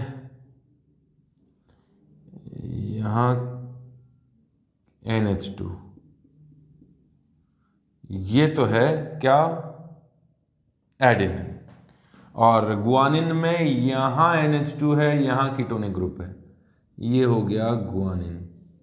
अब आप बोलोगे सर हमें क्या लर्न करनी है क्या? जैसे ही कोई टफ स्ट्रक्चर आ जाती है स्टूडेंट ये पूछने लगते हैं कि सर वो लर्न करनी है क्या इतनी सारी स्ट्रक्चर्स? वो NCERT में लिखा हुआ था कि ये केवल इन्फॉर्मेशन के लिए है, ऐसे लिखा हुआ है NCERT में कि ये तो केवल इन्फॉर्मेशन के लिए है ना, रट्टा मारने के लिए नहीं है। फिर वो क्यों डाल देते हैं मेन में भी तो डाल देते हैं, मेन के एग्जाम में। तो जो केवल बोर्ड की तैयारी कर रहा है वो स्ट्रक्चर्स ना लर्न करे, रटे मत, केवल ये लर्न कर लो। प्यूरिन होती है एडेनिन, गुआनिन, एडेनिन को A से इंडिकेट करते हैं, गुआनिन को G से इंडिकेट करते हैं। बस ये लर्न करो जो बोर्ड की तैयारी कर रहा है। और जो मेन की तैयारी कर रहा है वो इनकी स्ट्रक्चर्स भी लर्न करे, और जो केवल एडवांस की तैयारी कर रहा है, मेन की तैयारी नहीं कर रहा, वो स्ट्रक्चर्स मत लर्न करो। तुम्हें तो वैसे भी न्यूक्लिक एसिड पढ़ने से मना कर दिया था मैंने, ठीक है। तो आप समझ गए मैं जो बोलना चाहता हूं। अब ये स्ट्रक्चर्स आने लगी हैं, पिछले 3-4 साल से इनके क्वेश्चंस आने लगे हैं, तो हमें लर्न करने पड़ेंगे, कोई और उपाय नहीं है। लिख के लर्न करो। कई स्टूडेंट है ना फॉर्मूला पूछते हैं, सर कोई ऐसा जादू मंत्र का कोई फॉर्मूला, कोई मंत्र बता दो कि वो सारी रिएक्शन हमें जो स्ट्रक्चर्स हैं वो याद हो जाए। तो ऐसी ट्रिक्स तो बेटा बनानी पड़ती है। मैं बनाऊंगा तो मुझे याद रहेंगी, तुम्हें याद नहीं रहेगी, तो तुम बनाओ तुम लोगों के लिए। तो प्यूरिन्स तो होती है दो तरह की। पिरिमिडीन में इस तरह का स्ट्रक्चर होता है। पिरिमिडीन खुद क्या है वो समझ लो। पिरिमिडीन में तो ये पिरिमिडीन है, ये खुद जो है ये पिरिमिडीन है, ठीक है। इस कंपाउंड का नेम पिरिमिडीन है। अब पिरिमिडीन्स मैंने बोला है मतलब pyrimidine like structure containing bases. तो दो तरह की पिरिमिडीन्स हैं, दो नहीं है सॉरी तीन हैं। एक तो है यूरेसिल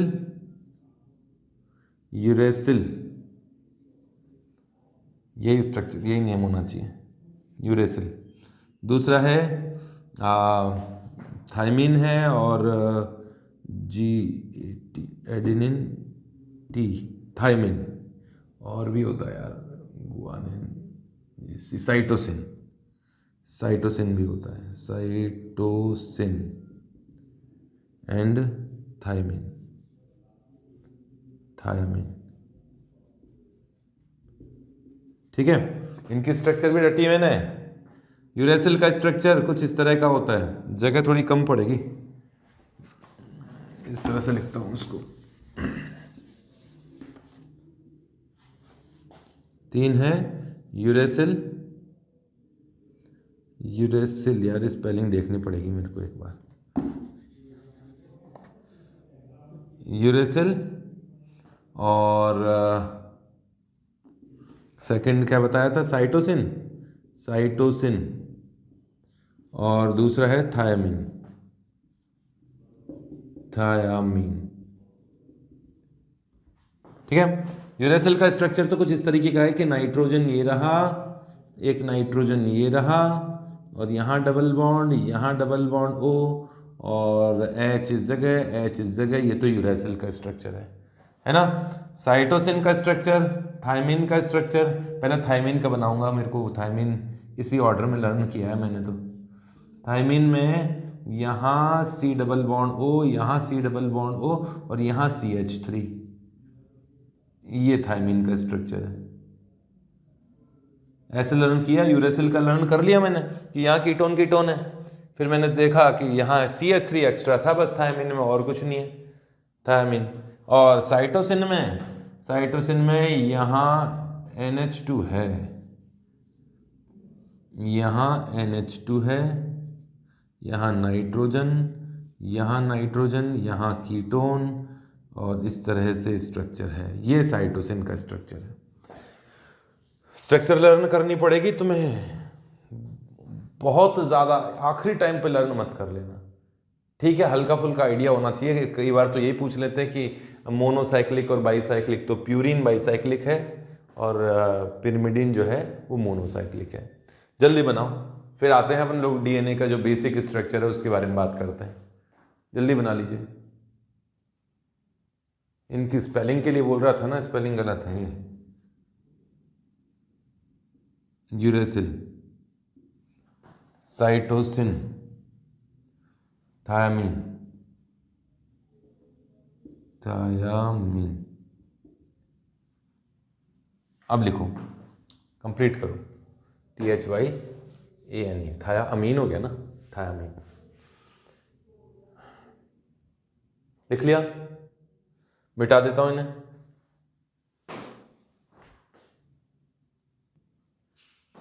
अब इसमें ये चीज याद रखिएगा आप लोग कि जो बेसेस हैं, नाइट्रोजन बेसेस हैं, वो DNA में आपस में कंबाइन होते हैं हाइड्रोजन बॉन्डिंग से। दो अलग अलग बेसेस में हाइड्रोजन बॉन्डिंग होती है, और कभी भी ऐसा नहीं होता है कि प्यूरिन प्यूरिन के साथ हाइड्रोजन बॉन्डिंग करे। ये फिक्स है कि प्यूरिन पिरिमिडिन के साथ ही हाइड्रोजन बॉन्डिंग करेगा, है ना। तो इसको आप इस तरीके से याद रखना। अच्छा, DNA में ये चीज मैं बताना रह गया कि DNA में तो प्यूरिन्स तो वही होती हैं, AG means adenine and guanine, purines तो वही होती है। बट जो पिरिमिडिन है वो है थायमीन एंड C, साइटोसिन। क्या मतलब हुआ, यूरेसिल नहीं है DNA में। और RNA में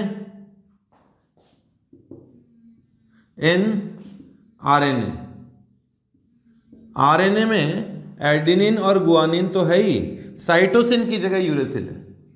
uracil and cytosine, sorry thiamine की जगह यूरेसिल है। आप याद रखिएगा इस तरीके से, मैंने तो इस तरह से लर्न कर रखा है, ATGC, आप भी ऐसे लर्न करें इसी तरीके से, ATGC, A और T, ये प्यूरिन, ये पिरिमिडिन, ये प्यूरिन, ये पिरिमिडिन। एक्चुअली एडेनिन थायामीन के साथ ही कंबाइन होता, किसी और के साथ कंबाइन नहीं होगा। एडेनिन और थायामीन में 2 हाइड्रोजन बॉन्डिंग से कनेक्शन होता है, रट्टा मार लीजिएगा। प्यूरिन पिरिमिडिन के साथ ही जुड़ता है तो ATGC याद रहेगा। और गुआनिन साइटोसिन के साथ ही हाइड्रोजन बॉन्डिंग से कंबाइन होता है और इनमें दोनों के बीच में 3 हाइड्रोजन बॉन्डिंग्स होती हैं। RNA में भी यही है, बस थायमिन की जगह यूरेसिल है। तो एडेनिन और यूरेसिल के बीच में 2 हाइड्रोजन बॉन्डिंग होती है, 2 हाइड्रोजन बॉन्ड से कनेक्टेड होते हैं। और गुआनिन और साइटोसिन के बीच में तो 3 हाइड्रोजन बॉन्डिंग होती ही है। ये चीज अभी सुन लो, अभी आपको क्लियर हो जाएगा कि किस तरीके से। तो ये चीज ध्यान रखिएगा, यही है मेन इंपॉर्टेंट पॉइंट। तो इन्हीं के बेसिस पे क्वेश्चंस भी दे देंगे, तो उलझने की जरूरत नहीं है, काफी इंपॉर्टेंट पॉइंट है। डीएनए में तो होता है ATGC और RNA में T की जगह यूरेसिल होता है, बस और कुछ नहीं। और इनके बीच में हाइड्रोजन बॉन्डिंग 2 होती है और 3 होती है, 2 और 3 ATGC, बस ऐसे ही तो याद रखना है। हाँ, प्यूरिन पहले और पिरिमिडिन बाद में। प्यूरिन में 2 रिंग है, पिरिमिडिन में 3 रिंग है, 1 ही रिंग है। ये प्यूरिन है, ये पिरिमिडिन है, ATGC। ठीक है, स्ट्रक्चर से ज्यादा इंपॉर्टेंट ये है, स्ट्रक्चर बाद में, सब बाद में, पहले थ्योरी लर्न करनी है, स्ट्रक्चर तो याद हो ही जाएंगी। अगर आप थ्योरी पढ़ने के बाद स्ट्रक्चर्स लर्न करोगे तो लर्न हो जाएगी। डायरेक्ट स्ट्रक्चर लर्न करने मत बैठ जाना कि मैं पहले स्ट्रक्चर लर्न कर लेता हूं बाद में थ्योरी पढ़ लूंगा, कुछ फायदा नहीं है, सब कुछ बेकार है। पहले थ्योरी पढ़ो, थ्योरी का मतलब स्ट्रक्चर्स थोड़ी बहुत आइडिया हो, हाँ भाई ये प्यूरिन्स कौन है उनके नेम तो लर्न हो, पिरिमिडिन्स कौन है उनके नेम तो लर्न हो, स्ट्रक्चर्स थोड़ा बहुत देखोगे तो दिमाग में बैठेगा कि किसमें 2 रिंग है किसमें 1 ही रिंग है। ठीक है, ये आपने पढ़ लिया नाइट्रोजनस बेस और ये पेंटोज शुगर मैंने बता दिया। अब बात करता हूं न्यूक्लियोसाइड्स क्या होते हैं, लिख लीजिए, इसे तो मिटा रहा हूं मैं।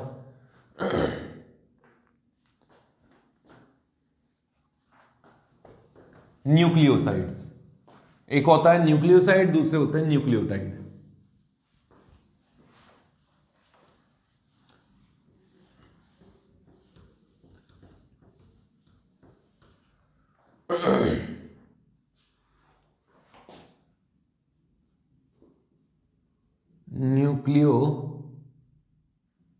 न्यूक्लियोसाइड ये क्या होता है?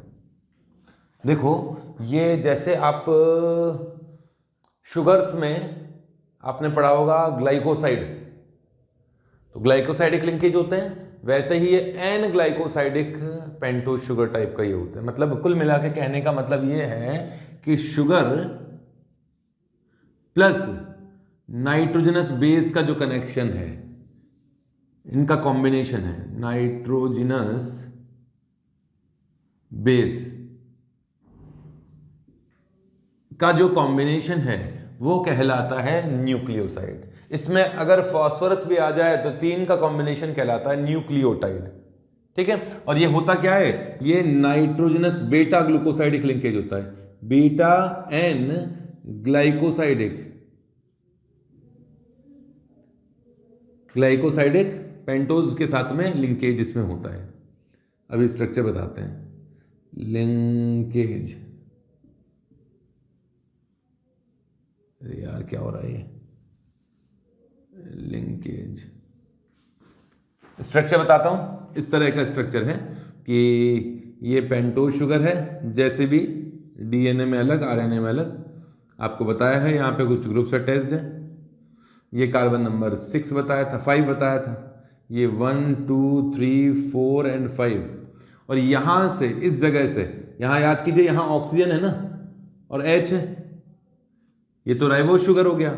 यहां जो भी ग्रुप है, मैंने जानबूझ से कुछ नहीं लिखा है।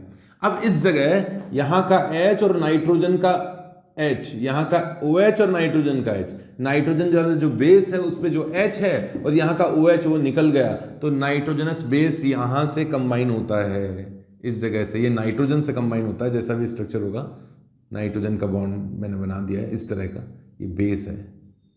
जिस भी तरह से का हो सकता है, प्यूरिन्स भी हो सकते हैं, पिरिमिडिन भी हो सकते हैं। कुल मिला के शुगर और बेस का जो कॉम्बिनेशन है वो क्या कहलाता है, न्यूक्लियोटाइड्स कहलाते हैं। हालांकि इनके नेम भी है, अगर शुगर एडेनिन के साथ जुड़ा हो तो उस न्यूक्लियोसाइड को एडिनोसिन कहा जाता है, तो उनके नेम भी है। वैसे उनको लर्न करने की कोई जरूरत नहीं है, एनसीईआरटी में नहीं दिए हुए हैं, यहां तक लिखो। फिर आता है न्यूक्लियोटाइड। न्यूक्लियोटाइड न्यूक्लियोटाइड क्या है कि फॉस्फेट, फिर शुगर और उसके बाद में बेस, इन तीनों का कॉम्बिनेशन, वर्ड्स में नहीं लिखाया, डेफिनेशन समझ में आ गई होगी। इन तीनों का कॉम्बिनेशन, इतना सा तो है न्यूक्लियोसाइड और ये पूरा जो है न्यूक्लियोटाइड। ठीक है, इस तरह से। अच्छा, यहां पर ये बात भी ध्यान दीजिएगा कि जो बेस है वो तो कार्बन नंबर 1 से जुड़ा होता है, इसे 1 डैश 2 डैश 3 डैश 4 डैश और 5 डैश कहा जाता है। शुगर में जो कार्बन्स की नंबरिंग की जाती है वो डैश करके की जाती है, प्राइम, 1 प्राइम, ये 1 प्राइम। थोड़ा साफ बनाना चाहिए था मुझे, साफ बनाऊंगा वापस, मैं आलस नहीं करता, तुम भी मत करो। ये रहा शुगर, इधर बनाऊंगा शुगर, और ये कार्बन नंबर 1 है ना, उसे 1 डैश कहा गया, 2 को 2 डैश, 3 डैश, ये 4 डैश और ये 5 डैश, ये 5 डैश। ठीक है, और यहां नाइट्रोजनस बेस, ये मान लीजिए 5-6 मेंबर रिंग रखा है, उसमें और भी हो सकता है, तुम जान गए होंगे, वो 5 मेंबर रिंग भी जुड़ी हो सकती है। ये तो बेस है, ये शुगर है। तो आप ये समझ लेना, शुगर के कार्बन नंबर 1 से तो जुड़ा होता है बेस, मतलब ये वाला जो एंड है ये कार्बन नंबर 1 से जुड़ा हुआ है, ये वाला जो एंड है ये 1 डैश वाला एंड है। और ये कार्बन नंबर जो 5 है, 5 डैश जिसे बोलेंगे, यहां से जुड़ा होता है फॉस्फोरस। तो ये वाला शुगर का जो दूसरा कॉर्नर है वो 5 डैश है और उसमें कॉर्नर पे जुड़ा होगा फॉस्फोरस। ये फॉस्फोरस फिर आगे कार्बन नंबर 3 से जुड़ता है यहां से, मतलब यहां फॉस्फोरस है, फिर ऐसे कैसे ये बड़ी सी चेन बनती है, तो इस तरफ भी फॉस्फोरस जुड़ता है। तो ये वाला जो फॉस्फोरस है ये तो किससे जुड़ा हुआ है, कार्बन नंबर 5 से, और ये फिर कार्बन नंबर 3 से जुड़ा होगा, कार्बन नंबर 3 से, 3 डैश, फिर आगे चलती जाती है ये चेन। ऐसे ही पॉलीमर फॉर्मेशन होता है। ठीक है, ये न्यूक्लियोटाइड के बारे में बात बताई। अब मैं पॉलीन्यूक्लियोटाइड का जो स्ट्रक्चर है, जो इसका स्ट्रक्चर है वो बनाने की कोशिश करता हूं, किस तरह से बनता है। बनाओ जल्दी से, इसे तो बना लो, बढ़िया से स्ट्रक्चर बनाने की कोशिश करता हूं। ये ऊपर वाली स्ट्रक्चर की तरह यहां शो करने की कोशिश करता हूं कि ये रहा बेस स्ट्रक्चर, जो भी होगी इस बेस का स्ट्रक्चर ऑक्सीजन इससे बनेगा, शुगर से, ये शुगर से, ये कार्बन नंबर 1 डैश, ये 2 डैश, ये 3 डैश, ये 4 डैश और ये 5 डैश। ठीक है, 5 डैश, और इससे जुड़ा होगा फॉस्फोरस, किस तरीके से, ये डबल बॉन्ड O और यहाँ OH, अरे फॉस्फोरिक है ना, फॉस्फोरिक एसिड क्या होता है, ये फॉस्फोरिक एसिड ऐसे ही तो होता है कि यहाँ फॉस्फोरस है, ये फॉस्फोरस है, यहाँ OH, यहाँ OH, यहाँ OH और यहाँ डबल बॉन्ड, ऐसे ही होता है ना फॉस्फोरिक एसिड। और यहाँ भी OH था, तो यहां से OH और OH में से H2O निकल गया, तो इस तरीके से होता है। अब क्या होगा, ऐसे ही ऊपर वाले स्ट्रक्चर, ये न्यूक्लियोटाइड का एक न्यूक्लियोटाइड बनाया मैंने, ये एक न्यूक्लियोटाइड है, एक न्यूक्लियोटाइड है। अब ये क्या होगा, ये फॉस्फोरस कार्बन नंबर 3 से, ऐसी कैसी जो दूसरी चेन आएगी, शुगर आएगा, उसमें कार्बन नंबर 3 से जुड़ा रहेगा, और ये कार्बन नंबर 3 क्या होगा, फिर अगले चेन में जुड़ेगा, जैसे यहां पे फॉस्फोरस ये आ गया, डबल बॉन्ड, फिर ऑक्सीजन, फिर वही पेंटोज शुगर। अब मुझसे ये बहुत सुंदर स्ट्रक्चर नहीं बन पाती है, ये शुगर है, एस से इंडिकेट कर देता हूँ, और ये कार्बन नंबर 3 डैश है, यहाँ कार्बन नंबर 1 पे वापस कौन जुड़ा हुआ है, एक बेस जुड़ा हुआ है, बेस को बी से इंडिकेट करता हूँ, बेस है, शुगर है, फॉस्फेट, फिर बेस, शुगर, फॉस्फेट, फिर ये फॉस्फेट शुगर से जुड़ा होगा, बेस से जुड़ा होगा, इस तरह से आगे जुड़ता जाता है। इस कॉर्नर को जहाँ पे 3 वाला पोर्शन चल रहा है, 3 कार्बन है, उसे 3 डैश कॉर्नर कहा जाता है। इस साइड में 5 डैश कॉर्नर कहा जाता है, ये 5 डैश कॉर्नर कहा जाएगा। इसे और बनाने की कोशिश करता हूँ, कहने का मतलब शुगर होता है, फिर इससे कार्बन नंबर 1 से बेस जुड़ा होता है, शॉर्ट में बनाने की कोशिश करता हूँ, कार्बन नंबर 5 से फॉस्फोरिक एसिड P जुड़ा हुआ है, फॉस्फेट, कार्बन नंबर 5 से। कार्बन नंबर 3 से वापस कौन जुड़ा हुआ है, फॉस्फोरस। फिर ये शुगर, फिर ये बेस कार्बन नंबर 1 से, यहाँ फॉस्फोरस, मैं ऑक्सीजन नहीं लगा रहा, बस इंडिकेट कर रहा हूँ कार्बन को, ये कार्बन है और यहाँ से ये पी जुड़ा हुआ है, मतलब फॉस्फेट, जैसा बताया ऊपर मैंने। फिर बस 2 ही बहुत हैं, ये और लें। फिर शुगर है, फिर बेस है, फिर फॉस्फोरस, फिर आगे तक। ये कौन सा एंड था, कार्बन नंबर 5 से जुड़ा हुआ एंड, ये 5 वाले कार्बन से जुड़ा हुआ एंड, तो 5' कॉर्नर कहा जाता है। इस तरफ के कॉर्नर को 6' कहा जाता है। ऐसा ये न्यूक्लियोटाइड, ये न्यूक्लियोटाइड, ये न्यूक्लियोटाइड, ऐसे बहुत से न्यूक्लियोटाइड आपस में जुड़ते जाएंगे और बड़ी सी चेन बनती जाएगी। ये ग्लूकोज का सिंगल स्ट्रेट बनेगा, ऐसा ग्लूकोज का सिंगल स्ट्रेट बनेगा। अब मैं इसका डबल स्ट्रेट बनाने की कोशिश करता हूं, डबल हेलिकल स्ट्रक्चर बनाने की कोशिश करता हूं। उसे मैं डायरेक्ट बनाऊंगा पहले, क्योंकि वो धीरे धीरे बनेगा। मुझसे ऐसे बैठे बैठे बनाता रहूंगा तो हो गया तुम्हारा टाइम तो वेस्ट। बना दो इसे, तो जल्दी से बना दो।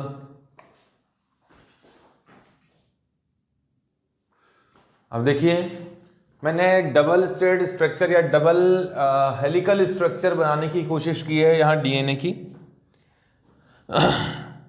ये जो आपने कभी वो स्फेरिकल सीढ़ियाँ देखी है, बिल्कुल इस तरीके से 2 पोर्शन हम लोग चढ़ते हैं, फिर धीरे धीरे ऊपर की ओर बढ़ते जाते हैं, दोनों को पकड़ के धीरे धीरे चढ़ते हैं। ऐसा ही होता है ना, स्फेरिकल जो सीढ़ियाँ होती हैं, बिल्कुल उसी की तरह है। एक बिल्कुल बीच में जो बैकबोन होती है उसकी, उसको मैंने बनाया नहीं है। यहाँ कौन है, ये वाला देखो, इस पोर्शन को मैंने बनाया है यहाँ, अभी बता दूंगा इसको। यहाँ फॉस्फोरस, शुगर और बीच में बेस है, इस तरीके से जुड़े हुए हैं। ये बेस है, ये शुगर है, ये फॉस्फोरस, ये बेस दूसरे। एक तो देखो न्यूक्लियोटाइड, ये रहा, फिर न्यूक्लियोटाइड, फिर न्यूक्लियोटाइड, खूब सारी न्यूक्लियोटाइड जुड़ी हुई हैं एक तरफ, और एक तरफ भी दूसरी तरफ न्यूक्लियोटाइड जुड़ी हुई हैं। और ये जो बेस है और ये बेस है, ये आपस में H बॉन्डिंग से जुड़े होते हैं। ये जो बीच में मैंने शो कर रखा है वो आपस में H बॉन्डिंग से जुड़े हुए बेसिस को शो कर रखा है। क्लियर है? अब आप देखिए, इसमें जो मैं बताना चाह रहा हूं ध्यान से सुनना। शुगर, बेस भी 4 तरह के बताए। प्यूरिन्स पिरिमिडिन से ही कंबाइन होता है। जैसे मान लीजिए यहाँ A है तो यहाँ T ही होगा, ATGC बताया था ना। यहाँ T है तो यहाँ A ही होगा। AT तो हमेशा किससे कंबाइन होता है, डबल बॉन्ड से।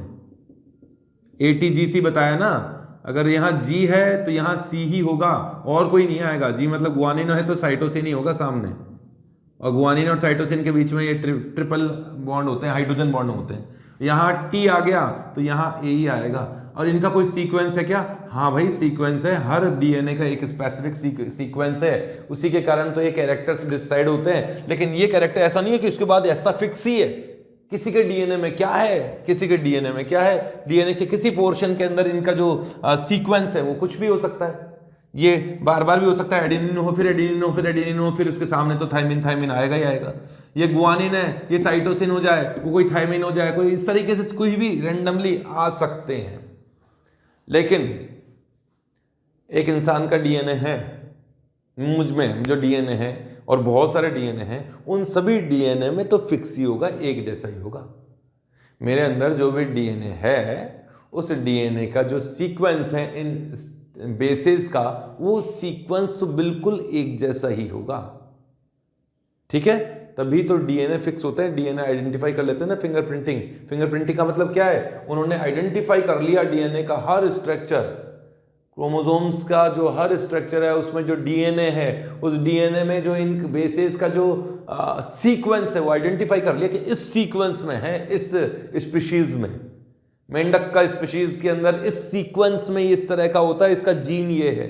इंसानों का जो जीन का सीक्वेंस वो पहचान में आया था कि हाँ डीएनए में ह्यूमन डीएनए है तो उसका ये यहां तक का सीक्वेंस तो ऐसा ही होता है, सब में ही ऐसा होता है। आगे किसी के आंखों का कलर ब्लैक है तो आइडेंटिफाई कर लिया कि ये जो सीक्वेंस है एक पर्टिकुलर पोर्शन के अंदर, जब इन अमीनो एसिड्स का सीक्वेंस एक ऐसा सीक्वेंस बन जाता है, हालांकि उनके लिए तो प्रोटीन सिंथेसिस रिस्पॉन्सिबल है, उसके लिए बताना पड़ेगा मुझे, तो ऐसा सीक्वेंस बन जाता है तो इस तरह का प्रोटीन बनता है जो आंखों का कलर जो होता है ब्लैक कर देता है, किसी का ब्लू कर देता है। ठीक है? सुनना, वापस डिटेल में बताना पड़ रहा है। ये चीज़ तो क्लियर हो गई।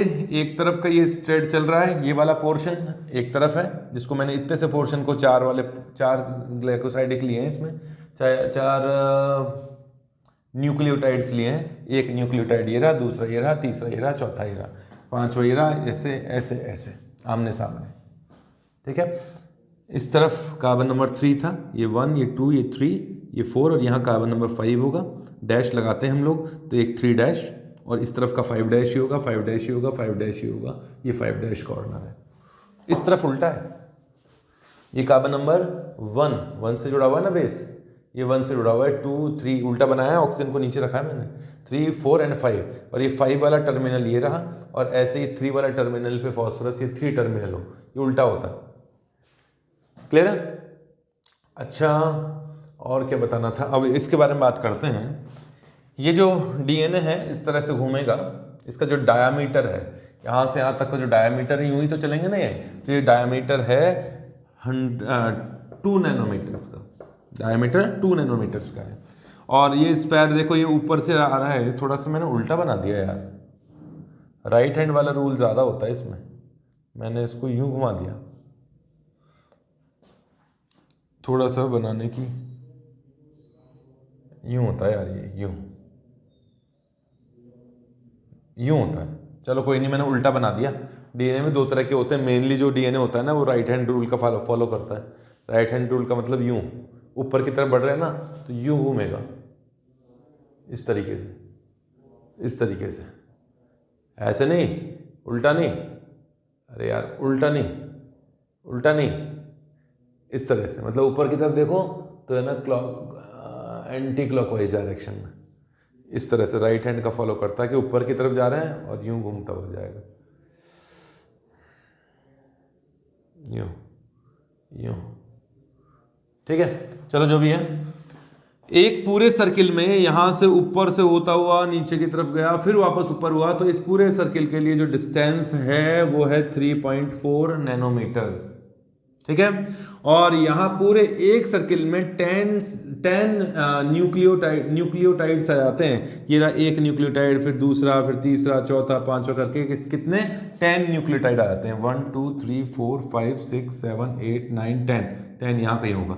इस तरह से बनाने की कोशिश की है, 10 न्यूक्लियोटाइड इसमें आ जाते हैं। मतलब एक न्यूक्लियोटाइड के बीच का जो डिस्टेंस की बात करूँ मगर यहाँ से यहाँ तक की, तो कितना होना चाहिए, 0.34 नैनोमीटर्स होने चाहिए, है ना भाई। इसमें यहाँ से यहाँ तक 10 हैं, तो एक के बीच में जो इतना होना चाहिए, इतना डिस्टेंस को इसका होना चाहिए।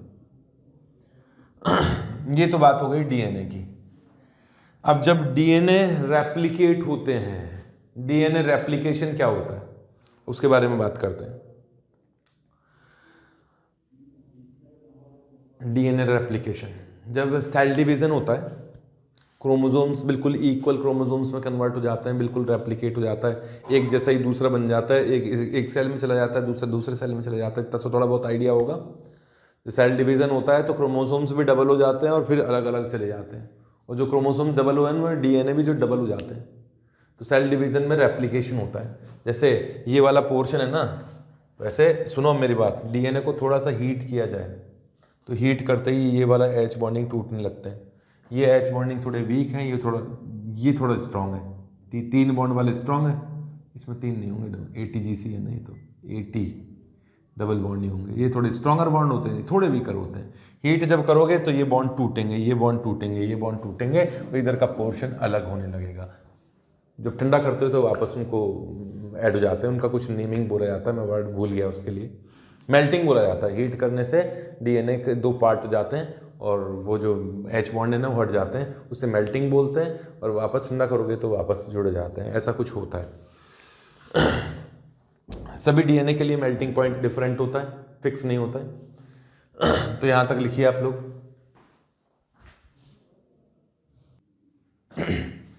इसमें एक पॉइंट और बताना था, एक रूल है,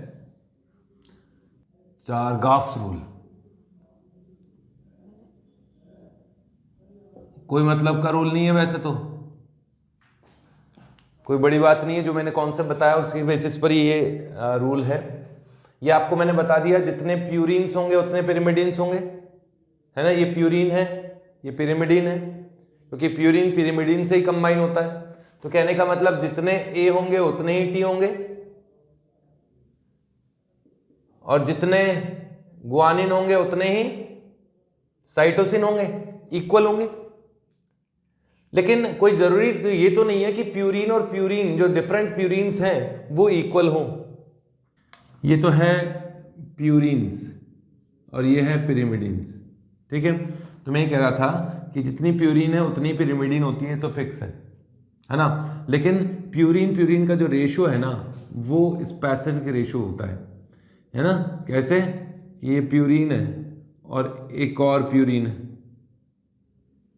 ये इनको रेशो फिक्स होगा, और वो उतना ही होगा जितना थाइमिन और साइटोसिन का होगा, क्योंकि ये दोनों इक्वल होते हैं, ये दोनों इक्वल होते हैं, इनका रेशो फिक्स होता है। और ये वैल्यू स्पेसिफिक वैल्यू होती है, specific value for different species. जैसे ह्यूमन में 1.52 बताई है मैंने, ये वैल्यू होती है, ठीक है। इसको और भी किस तरीके से कर सकते हैं, इसको इस तरीके से कर सकते हैं ना, जितने ये होंगे उतने ये होंगे। तो बात उसने तो ये फॉर्म दिया था कि AT एंड GC का सम, अब ये उतना ही होगा, क्योंकि तुम समझ ही गए ना ये दोनों इक्वल हैं, तो ये दोनों डबल वैल्यू होगी, डबल वैल्यू होगी, बात वही आएगी। ये दोनों सेम ही चीज़ है, ये वैल्यू तो सेम ही चीज़ है। उसने तो ये रूल दिया था, बट मैं तुम्हें जब चारगाफ ने इस रूल को बताया तो उस समय तक DNA का पूरा स्ट्रक्चर आइडेंटिफाइड नहीं था, बट उसने उस समय ये बताया था कि प्यूरिन व्यूरिन में नहीं, उसने कहा कि एडेनिन और थाइमिन और गुआनिन और साइटोसिन का सम का जो रेशो होता है वो फिक्स होता है। ये तो बाद में किसने DNA का खोज किसने किया था, DNA एक्सरे डिफ्रैक्शन से और देखा था, क्रिक्स नाम का साइंटिस्ट था, वॉटसन एंड क्रिक्स, जहाँ तक मेरे को याद आ रहा है, बचपन में पढ़ा था, मेरे को ऐसा ध्यान है। वॉटसन एंड क्रिक्स ने आइडेंटिफाई करके बताया था कि DNA का स्ट्रक्चर ये है, इस तरह से शुगर जुड़ते हैं, इस तरह से एडेनिन गुआनिन साइटोसिन वगैरह होती हैं, और ये स्पेसिफिक फीचर्स वाली होती है, स्ट्रक्चर वाली होती हैं, और किस तरह से हाइड्रोजन बॉन्डिंग से कंबाइन होती हैं, ठीक है। तो ये कुछ बेसिक पॉइंट मैंने आप लोगों को न्यूक्लिक एसिड्स के लिए बता दिए हैं। अब मैं ये सोच रहा था कि DNA रेप्लिकेशन और ये जो है ट्रांसक्रिप्शन या ट्रांसलेशन, ये जो पॉइंट्स हैं वो मुझे बताना नहीं चाहिए, क्योंकि ये कभी पूछने की संभावना नहीं बनती है। ये पॉइंट जो हैं केवल बायो वाले स्टूडेंट्स के लिए डिटेल में पढ़ने के लिए होते हैं। बायो वाले स्टूडेंट इसे बहुत डिटेल में पढ़ते हैं, अच्छे खासे डिटेल में पढ़ते हैं, हम लोग नहीं पढ़ेंगे। तो ये न्यूक्लिक एसिड कंप्लीट हुआ, यहाँ तक लिख लो आप लोग, कंप्लीट करो। ये RNA बच गया था थोड़ा सा, टाइप्स ऑफ RNA ये बताना था मुझे। RNA और DNA में जो डिफरेंस है वो मैं आपको बता देता हूँ, समझना। सबसे पहला डिफरेंस तो है कि DNA में डीऑक्सीराइबोज होता है, मैं लिखवाऊंगा नहीं, अब ये आप लोगों को समझ में आ गया होगा स्ट्रक्चर। DNA में होता है डीऑक्सीराइबोज और RNA में होता है राइबोज, ये शुगर होते हैं, इसमें DNA में एक ऑक्सीजन कम होता है, पहला डिफरेंस। दूसरा डिफरेंस, DNA में थाइमिन होता है और RNA में थाइमिन की जगह यूरेसिल बेस होता है, एक तो बेस में डिफरेंस आ गया, ठीक है। तीसरा, DNA डबल स्ट्रैंड होते हैं, दो न्यूक्लियोसाइड न्यूक्लियोसाइड न्यूक्लियोसाइड न्यूक्लियोसाइड और दूसरी तरफ भी न्यूक्लियोसाइड, RNA सिंगल स्ट्रैंड होते हैं, ठीक है। ये तीसरा डिफरेंस हो गया। DNA का मॉलिक्यूलर वेट बहुत ज्यादा होता है, RNA का मॉलिक्यूलर वेट कंपैरेटिवली कम होता है, उसमें तो मिलियंस तक पहुंच जाता है DNA में, तो RNA में तो 1000 10,000 20,000 के आसपास ही होता है मॉलिक्यूलर वेट, क्लियर है। ये चौथा डिफरेंस हो गया। और पांचवा एक डिफरेंस जो है बिल्कुल सिंपल सा बताना चाहूंगा, DNA तो है आदेश देने वाला, है ना, लीडर है, और RNA जो है वो है उनकी आज्ञा का पालन करने वाले। कैसे? हाँ, तीन तरह के RNA होते हैं, राइबोसोमल RNA जिसे rRNA कहा जाता है, मैसेंजर RNA जिसे mRNA कहा जाता है, ट्रांसफर RNA जिसे tRNA कहा जाता है। एक सेल में करीबन 80% तो राइबोसोमल RNA होता है, अप्रॉक्सीमेट 15% जो होता है मैसेंजर RNA होता है, और अप्रॉक्सीमेट 5% जो है ट्रांसफर RNA होता है। ये सेल है, अब इनका काम समझ लेना। सेल के अंदर सेल में ये न्यूक्लियस है ना, न्यूक्लियस में क्रोमोसोम्स हैं और वहाँ डीएनए भी है। न्यूक्लियोलस है जिसमें आरएनए होते हैं या डीएनए, और यहाँ होता है राइबोसोम। अब देखो मेड से ऐसे ही बनता है, ये क्या है, राइबोसोम। यही प्रोटीन सिंथेसिस होती है। प्रोटीन सिंथेसिस राइबोसोम की सरफेस पर होती है। अब देखो डीएनए जो क्रोमोसोम्स में है यह डीएनए है, और डीएनए ने ट्रांसक्रिप्शन से मैसेंजर आरएनए को मैसेज दिया है, सॉरी राइबोसोमल आरएनए, तो मैं वापस बोलता हूं सुनना। यहां राइबोसोम्स पर तो होता है आरएनए, इस पर कौन बैठा होता है, आरएनए, राइबोसोमल आरएनए होता है इसकी सरफेस पर, राइबोसोम्स पर। डीएनए ने मैसेंजर आरएनए को कोड करके इस तरफ बाहर की तरफ भेजा है, और ये मैसेंजर आरएनए क्या करता है, राइबोसोमल आरएनए को अपना मैसेज देता है, मतलब कोड करता है। कोड को यहाँ डिकोड किया जाता है कि इस सीक्वेंस में हमको बेसेस को बना के और अमीनो एसिड बनाने हैं, अमीनो एसिड जोड़ने हैं। अमीनो एसिड जुड़ेंगे तो प्रोटीन बनेगी। ठीक है, तो डीएनए के आदेश का पालन किसने किया, मैसेंजर आरएनए, और मैसेंजर आरएनए ने मैसेज जो कि यहाँ से कोड लेके आया था उसको डिकोड किया। कहाँ पर, राइबोसोमल आरएनए की सरफेस पर। अब ट्रांसफर आरएनए जो पूरे साइटोप्लाज्म में फैला हुआ है वो एक एक अमीनो एसिड को पकड़ के लेके आएगा, यहां लाएगा, यहां सेट करेगा, फिर जाएगा, यहां लाएगा, यहां सेट करेगा। तो यहां पर अमीनो एसिड आपस में एक स्पेसिफिक सीक्वेंस में इसके कोड के अकॉर्डिंग जम जाएंगे और आपस में कंबाइन हो जाएंगे, और कंबाइन होकर एक बड़ी सी मॉलिक्यूल का फॉर्मेशन होगा जिसे प्रोटीन कहा जाएगा। तो ऐसे कई तरह के प्रोटीन्स का फॉर्मेशन यहाँ किया जाता है, और वो डीएनए के आदेश के अनुसार ही किसी स्पेसिफिक ऑर्डर में जमाए जाते हैं, बनते हैं, अमीनो एसिड्स जुड़ते हैं और प्रोटीन सिंथेसिस होता है। ये छोटा जितना पॉइंट मेरे को इसके बारे में आता था उतना मैंने बता दिया है, और पढ़ना है तो बायो की बुक उठा के पढ़ो। ठीक है, तो ये तो हो गया। अब लिपिड्स वाला पोर्शन है, तो मैं सोच रहा हूँ लिपिड्स वाला पोर्शन ना पढ़ाऊँ क्योंकि कभी क्वेश्चन आया नहीं है। हाँ, यूट्यूब पे मैं ज़रूर डाल दूंगा इसका लिपिड्स वाला सेक्शन। ठीक है, तो यहाँ तक तो आप लोग पढ़ लो। ओके।